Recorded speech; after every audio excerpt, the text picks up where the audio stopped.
মাননীয় স্পিকার, কাদম্বরী মরিয়া প্রমাণ করিল যে কাদম্বরী মরে নাই। আমাদের তেলের দাম শেষমেশ বৃদ্ধি হইল মাননীয় স্পিকার, কিন্তু তার আগে আমরা দেখলাম কয়েক কিলোমিটার জুড়ে লম্বা লাইন। আমরা দেখলাম মাঝরাত পর্যন্ত ড্রাইভাররা দাঁড়িয়ে আছে, তারা তেল পাচ্ছে না, কিন্তু সরকারের সেই ব্যাপারে কোনো হেলদোল নাই। আশ্চর্য হয়ে লক্ষ্য করলাম মাননীয় স্পিকার, মন্ত্রীরা যখন সংসদে বক্তব্য দেন তখন তারা অবলীলায় বলেন বাংলাদেশে জ্বালানির কোনো ঘাটতি নাই, কিন্তু মাননীয় স্পিকার যখন তেল নিতে যায় তখন দেখা যায় 3 কিলোমিটার লম্বা লাইন।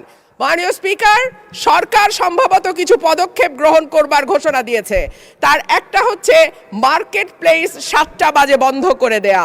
চমৎকার সিদ্ধান্ত মাননীয় স্পিকার, তবে মনে রাখতে হবে কেনাকাটা বা শপিং যেটুকু হয় সেটুকু সন্ধ্যার পরেই হয়, তার আগে হয় না।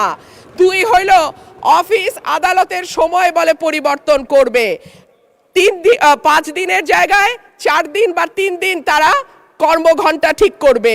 কিন্তু প্রশ্নটা হচ্ছে যদি জ্বালানির কোনো সংকটই না থাকে তাহলে এত লম্বা লাইনই বা কেন, দামই বা বাড়াইতে হয় কেন, অফিস কর্মসূচি সময় পরিবর্তন করতে হয় কেন? এই প্রশ্নগুলো তো ওঠে মাননীয় স্পিকার। মাননীয় স্পিকার, আপনার মাধ্যমে এই সংসদের কাছে আমি জানতে চাই, জ্বালানি মন্ত্রীরা যখন গণমাধ্যমে কথা বলেন তখন মনে হয় বাংলাদেশে আল্লাহর রহমতে কোনো সংকট নাই। ওনারা যদি পরিষ্কার করে বলেন বাংলাদেশে বর্তমানে কত দিনের অকটেন ডিজেলের মজুদ আছে, কতদিন চলতে পারবে, পাম্পগুলো কেন পর্যাপ্ত পরিমাণ তেল পায় না, তেলের মজুদদারি। ধন্যবাদ মাননীয় সদস্য। মাননীয় চিফ হুইপ প্লিজ আপনারা বসেন দয়া করে। মাননীয় চিফ হুইপের মাইকটা দেন প্লিজ।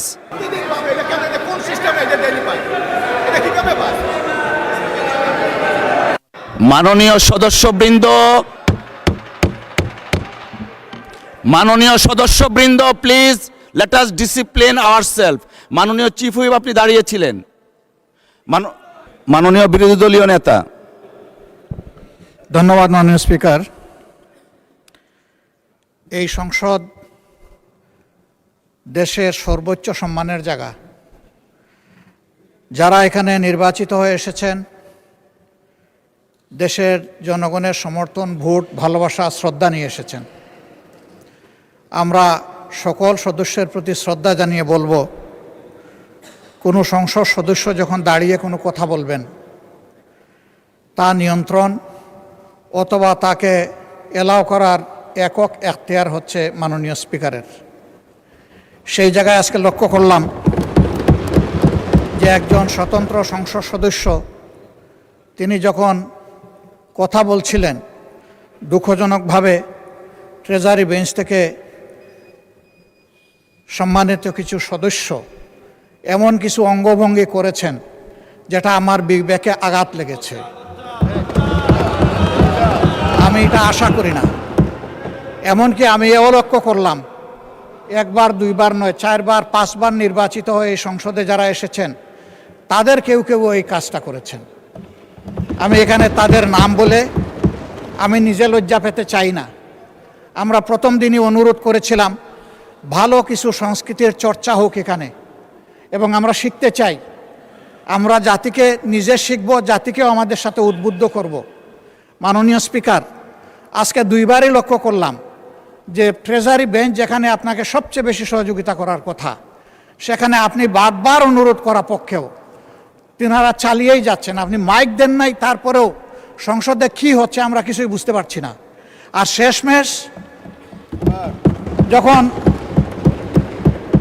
মাননীয় সংসদ সদস্য রুমিন ফারহানার বক্তব্য চলছিল, বিষয়টা একেবারেই অগ্রহণযোগ্য যা করা হয়েছে। আমি এটার জন্য দুঃখ প্রকাশ করছি এবং আমি এটার নিন্দা জানাতেও বাধ্য হলাম। ধন্যবাদ মাননীয় স্পিকার। ধন্যবাদ মাননীয় বিরোধী দলীয় নেতা।